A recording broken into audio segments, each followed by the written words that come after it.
Chapter 10. The Princess's King Papa.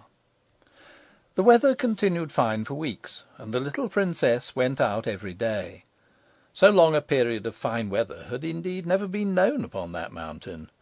The only uncomfortable thing was that her nurse was so nervous and particular about being in before the sun was down, that often she would take to her heels when nothing worse than a fleecy cloud crossing the sun threw a shadow on the hillside. And many an evening they were home a full hour before the sunlight had left the weathercock on the stables.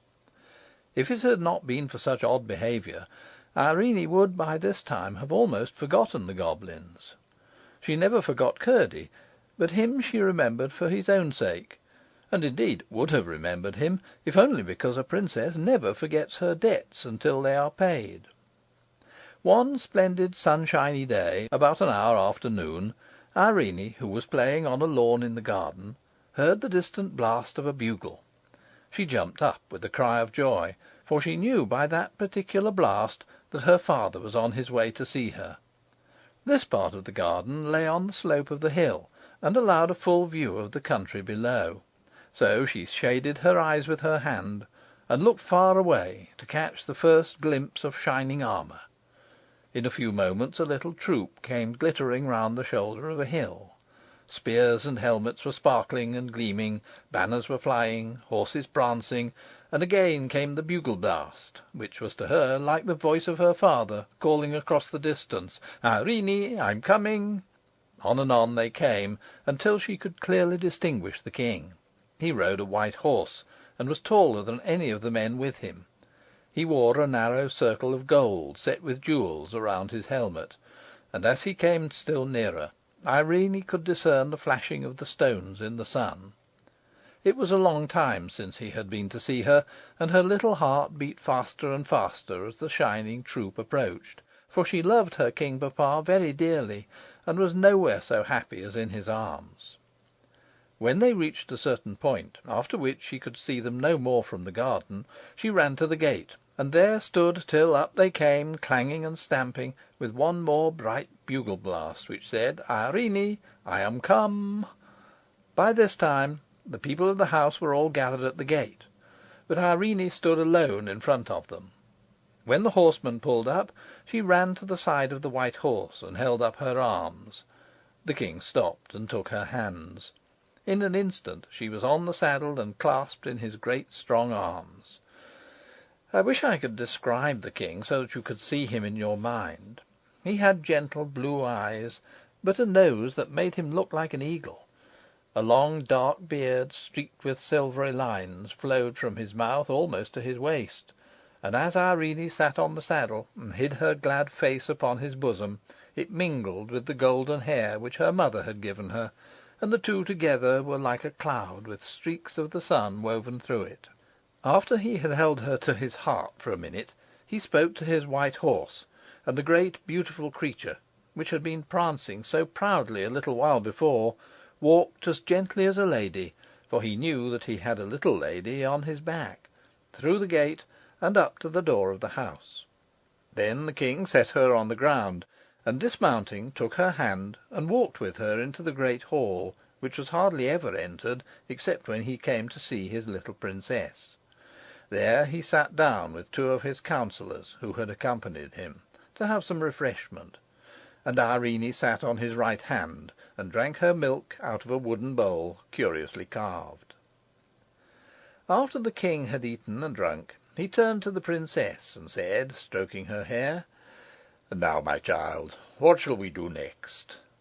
This was the question he almost always put to her first after their meal together, and Irene had been waiting for it with some impatience, for now she thought she should be able to settle a question which constantly perplexed her. "I should like you to take me to see my great old grandmother." The king looked grave, and said, "What does my little daughter mean?" "I mean the Queen Irene that lives up in the tower. The very old lady, you know, with the long hair of silver." The king only gazed at his little princess with a look which she could not understand. "She's got her crown in her bedroom," she went on, "but I've not been in there yet. You know she's there, don't you?" "No," said the king very quietly. "Then it must all be a dream," said Irene. "I half thought it was, but I couldn't be sure. Now I'm sure of it. Besides, I couldn't find her the next time I went up." At that moment a snow white pigeon flew in at an open window and settled upon Irene's head. She broke into a merry laugh, cowered a little, and put up her hands to her head, saying, "Dear dovey, don't peck me. You'll pull out my hair with your long claws, if you don't mind." The king stretched out his hand to take the pigeon, but it spread its wings and flew again through the open window, when its whiteness made one flash in the sun and vanished. The king laid his hand on his princess's head, held it back a little, gazed in her face, smiled half a smile, and sighed half a sigh. "Come, my child, we'll have a walk in the garden together," he said. "You won't come up and see my huge, great, beautiful grandmother, then, King Papa?" said the princess. "Not this time," said the king very gently. "She has not invited me, you know, and great old ladies like her do not choose to be visited without leave asked and given." The garden was a very lovely place. Being upon a mountain side, there were parts in it where the rocks came through in great masses, and all immediately about them remained quite wild. Tufts of heather grew upon them, and other hardy mountain plants and flowers, while near them would be lovely roses and lilies, and all pleasant garden flowers. This mingling of the wild mountain with the civilized garden was very quaint, and it was impossible for any number of gardeners to make such a garden look formal and stiff. Against one of these rocks was a garden seat, shadowed from the afternoon sun by the overhanging of the rock itself. There was a little winding path up to the top of the rock, and on top another seat, but they sat on the seat at its foot, because the sun was hot, and there they talked together of many things. At length the king said, "You were out late one evening, Irene." "Yes, papa, it was my fault, and Lootie was very sorry." "I must talk to Lootie about it," said the king.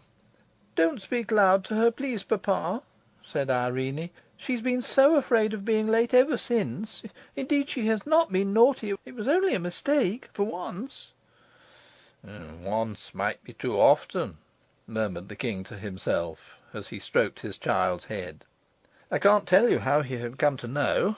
I'm sure Curdie had not told him. Some one about the palace must have seen them after all. He sat for a good while, thinking.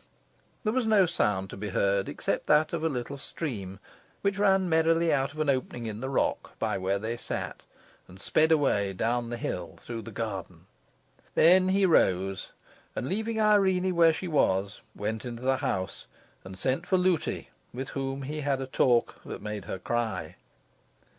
When in the evening he rode away on his great white horse, he left 6 of his attendants behind him, with orders that 3 of them should watch outside the house every night, walking round and round it from sunset to sunrise.